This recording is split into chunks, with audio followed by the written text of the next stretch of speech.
Orange is the colour of the day. സ്വന്തമായിട്ട് select ചെയ്താണോ? അതെ അതെ. ട്രിവാൻഡ്രത്ത് വാങ്ങിയതാ?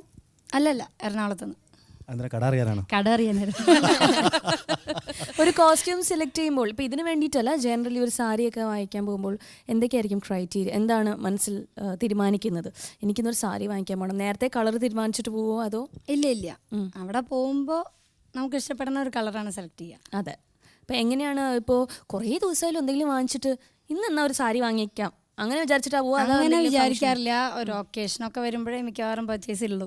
ഏത് വേഷം ഇടുമോ അതോ സ്വന്തം ശരീരത്തിന് യോജിക്കുന്ന വേഷമേ ഇടാറുള്ളൂ? ശരീരത്തിന് യോജിക്കുന്ന വേഷമാണ് യൂഷ്വലി ഇടാറുള്ളത്. ഇനി ഇപ്പോഴത്തെ കുട്ടികൾ ഭയങ്കരമായിട്ട് മോഡേണായിട്ട് ഭയങ്കരമായിട്ട് അത്രയും വേണ്ടാന്നാണ് തോന്നുന്നത്. കാരണം ഇപ്പോൾ ഒരു പ്രോഗ്രാമിന് പ്രസൻറ്റ് ചെയ്യണ പോലെ അല്ല, റോഡിൽ കൂടിയൊക്കെ നമ്മൾ ട്രാവൽ ചെയ്യുമ്പോഴൊക്കെ കുറച്ചും കൂടി നമുക്ക് സ്യൂട്ടബിൾ ആയിട്ടുള്ള വേഷം ഇടുകയാണ് നല്ലത്. ഇന്ത്യയിൽ പൊതുവെ കഴിഞ്ഞ കുറേ കാലമായിട്ട് കണ്ടുവരുന്ന ഒരു പ്രവണതയുണ്ട്, അതായത് അത് കേരളത്തിലുണ്ട്, പെൺ ഭ്രൂണഹത്യ. എന്താണ് രാജേഷിക്ക് ഇതിനെക്കുറിച്ച് പറയാനുള്ളത്? സ്ത്രീകളുടെ മഹത്വം, വില മനസ്സിലാക്കാതെയാണ് അതിനോട് പ്രതികരിക്കുന്നത്. എപ്പോഴും സ്ത്രീകൾക്ക് ഒരുപാട് റോളുണ്ട്. ഒരു മകളായിട്ട്, ഭാര്യയായിട്ട്, അമ്മയായിട്ട്, അമ്മുമ്മയായിട്ട്, അങ്ങനെ ഒരുപാട് റോള് ഒരേപോലെ കൈകാര്യം ചെയ്യാൻ പറ്റുന്ന ക്ഷമയുടെ ഒരു മോഡലാണ് സ്ത്രീ എന്ന് പറയുന്നത്.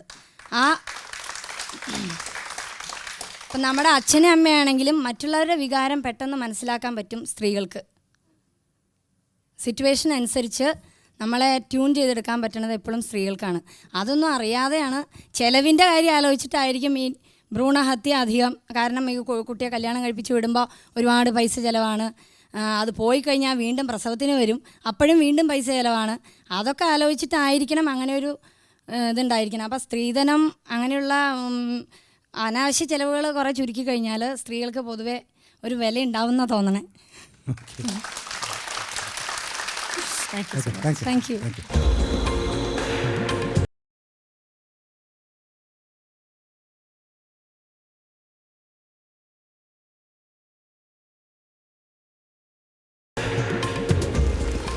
ഇത്രയും സുന്ദരിയാവാൻ ആരെങ്കിലും ഹെൽപ്പ് ചെയ്തോ? എല്ലാവരും ഹെൽപ്പ് ചെയ്യാണ്. നിങ്ങൾ പരസ്പരം?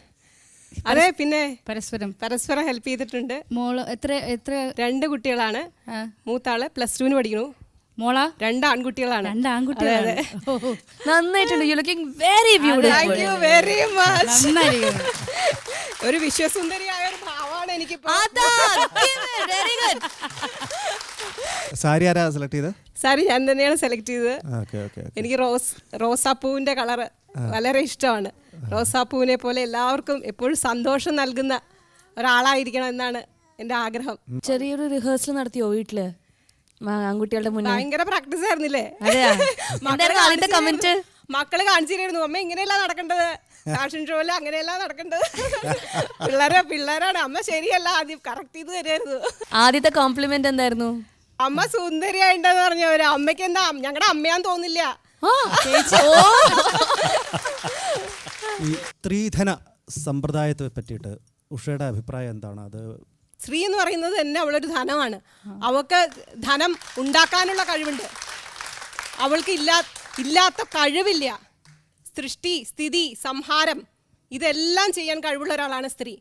ആ സ്ത്രീക്ക് എന്തിനു വേറെ സ്ത്രീധനം? ഇപ്പോൾ ഉഷ മാം പറഞ്ഞു സ്ത്രീ തന്നെ ധനമാണ്.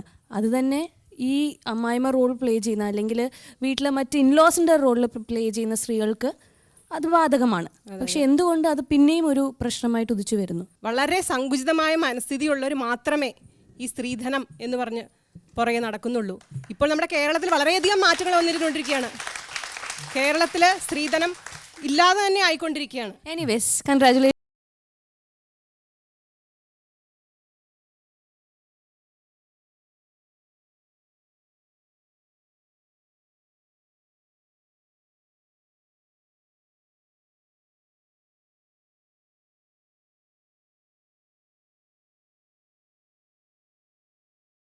കോൺഫിഡൻസ്.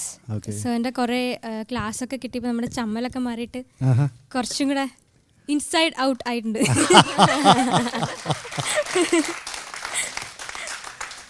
ഒരുപാട് വർക്കുകളൊക്കെ ഉണ്ടല്ലോ ഈ സാരിയിൽ. അതെ, ആര് ചെയ്താ? ഞാൻ ചെയ്ത. ആണോ? Very nice. ഇങ്ങനെ ഒരു റൗണ്ട് ഉണ്ട് എന്ന് ഓർഗനൈസേഴ്സ് പറഞ്ഞപ്പോൾ ആദ്യം മനസ്സിൽ എന്താ വന്നത്? ഞാൻ എന്ത് ചെയ്യണം? ആക്ച്വലി ഇങ്ങനെ ഒരു റൗണ്ട് ഉണ്ടെന്ന് നേരത്തെ പറഞ്ഞിരുന്നെങ്കിലും ഇപ്പോഴെ ഇത്ര പെട്ടെന്ന് പ്രതീക്ഷയില്ല. സോ നമ്മൾ ഔട്ട് ആവാൻ Plan ചെയ്യാൻ പറ്റിയില്ല അല്ലേ? അതെ, പ്ലാൻ ചെയ്തില്ല. അപ്പോൾ ഇത് 2 ദിവസം കണ്ട് വിളിച്ച് പറഞ്ഞിട്ട് പെട്ടെന്ന് ചെയ്താൽ അപ്പോൾ അതിൻ്റെതായ മിസ്റ്റേക്സ് ഒക്കെ ഉണ്ടാവും. കോളേജിൽ ഇതിനു മുമ്പ് റാമ്പിൽ കയറിയിട്ടുണ്ടോ? കോളേജിൽ ചെയ്ത് റാമ്പ് എന്ന് പറയാൻ പറ്റില്ല. ഈ ഞങ്ങൾ ഓണത്തിന് മിസ് കേരള കോൺടെസ്റ്റിൽ ഒരു റണ്ണറപ്പ് ഉണ്ട്. Long time.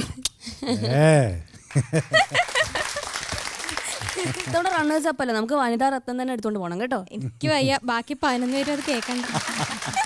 നമ്മുടെ സമൂഹത്തിൽ ഒരുപാട് കൂടി വരുന്ന ഒരു പ്രവണതയാണ് ചൈൽഡ് അബ്യൂസ് എന്ന് പറയുന്നത്.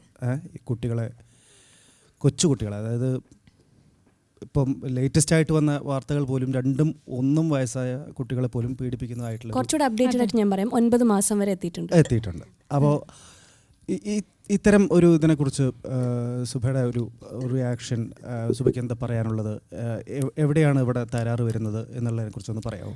ശരിക്കും പറഞ്ഞു കഴിഞ്ഞാൽ നമ്മുടെ കേരളം എന്നല്ല, ഹോൾ വേൾഡ് ഇപ്പോൾ ഭയങ്കര ഓപ്പൺ ആണ്. Safe, we go to cyber sex and everything. ഒരു മറയില്ലാണ്ട് എന്ത് മാർക്കും ആക്സസ് ചെയ്യാൻ പറ്റുന്ന ഒരു ടൈമാണ്. അപ്പോൾ ആദ്യം അവിടെ നമ്മൾ ബ്ലോക്ക് ചെയ്യണം. നമ്മൾ തന്നെ എങ്ങനെ നമുക്ക് ഒരു പെൺകുട്ടി വന്നു കഴിഞ്ഞാൽ എങ്ങനെ അവരെ വെളിയിലേക്ക് വിടും എന്ന് ചിലപ്പോൾ മനസ്സിലാലോചിച്ചു പല വാർത്തകളും കാണുമ്പോൾ. So I think it's mental. ആദ്യം ചെയ്യേണ്ടത് ഇങ്ങനെയൊക്കെ ആൾക്കാരെ പിടിച്ചാൽ അവർക്ക് ആദ്യം ഒരു ട്രീറ്റ്മെൻ്റ് ആണ് കൊടുക്കേണ്ടത്. Putting them into jail is not at all a question. സീരിയലിൻ്റെയും സിനിമയുടെയും മറവിൽ ആൾക്കാരെ കൊണ്ടുപോയിട്ട് ഇങ്ങനെ യൂസ് ചെയ്യുന്ന ഒരു പ്രവണത ഉണ്ടായിരുന്നു. ആ സമയത്ത് പലരും പെൺകുട്ടികളെയാണ് കുറ്റപ്പെടുത്തിക്കൊണ്ടിരുന്നത്. ഇവർക്കെന്താ ഇപ്പോഴേ പറയാൻ പറ്റുള്ളൂ?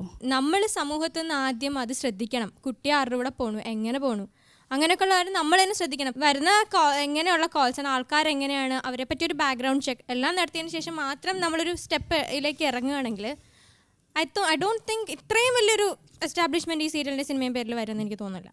എല്ലാ അമ്മമാർക്കും ഇതൊരു നല്ല ഗുണപാഠമാവട്ടെ അല്ലേ?